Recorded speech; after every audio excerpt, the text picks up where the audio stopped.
The 21st century is rewarding us with technological advancements beyond our wildest dreams. Today, we travel the globe in new and faster ways. Thanks to modern medicine, we live longer and lead more productive lives. For the fortunate haves of the world, the 21st century is fabulous.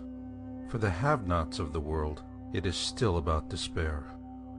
The despair of the have-nots does trouble those who have more. But then again, life is good in the 21st century and its benefits are many. We pursue our careers, shop in well-stocked and brightly lit malls, make lots of money out of thin air, go to college with the hope of repaying our student loans before we retire, enjoy life with our friends, or pretend to enjoy it alone, and take luxurious vacations to briefly escape the stress of our daily lives. So who needs the bad news that life as we know it will cease to exist? Besides, if that were really true, it would already be on television, right? Before the millennium, TV reporters and analysts talked about tsunamis, storms, flooding, earthquakes, and heat waves. These natural cataclysms have always been a fuzzy part of humanity's existence. Ergo, the explanation that they will always be a problem has always made sense. That was until Hurricane Katrina devastated New Orleans in 2005. Following that, our focus sharpened. Since Katrina, television news anchors and pundits have begun talking a lot more about mega tsunamis, storm surge, severe flooding, superquakes, and killer heat waves. Where in the world did all these new superlatives come from, and how did they creep into the vernacular without causing a panic? Are TV networks using them to get us to tune in? Or does all this go much deeper than that? After the tragic loss of life resulting from the Sumatra superquake and tsunami in December 2004, more precautionary tsunami warnings are being issued after every large earthquake than ever before. Worldwide droughts are placing hardships on man and beast alike, as once productive farmlands are now being lost at a staggering rate. Likewise, a growing number of cities are adopting strict water rationing measures to conserve their shrinking reservoirs.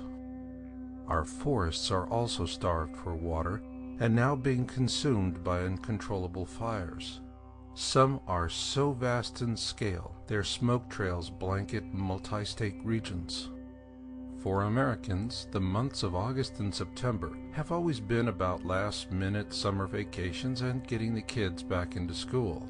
Now it's about getting out of harm's way should another Katrina-class hurricane make landfall.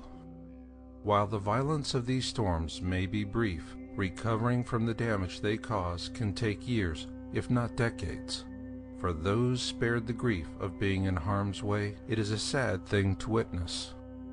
Those who do find themselves in harm's way usually suffer what they refer to as hell on earth, one replete with great outpourings of national sympathy and many broken promises of assistance.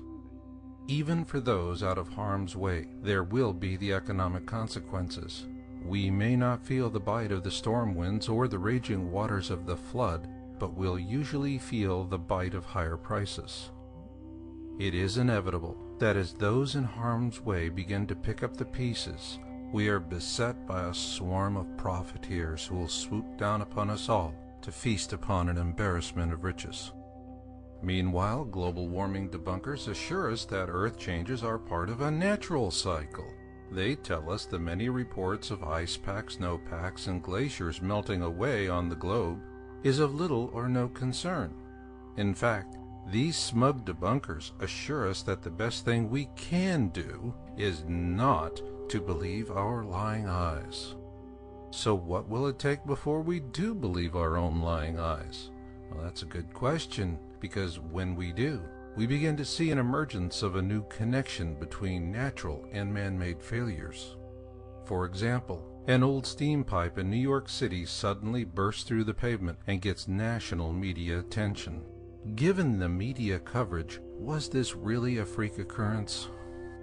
Then the I-35 bridge in Minneapolis collapses with a tragic loss of life, a human event worthy of global attention.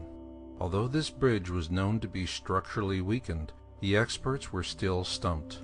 They simply could not explain such a sudden and catastrophic failure. Was this a freak occurrence as well? The truth is, much of America's infrastructure is in decline. A term that best describes it was coined in Russia several years ago.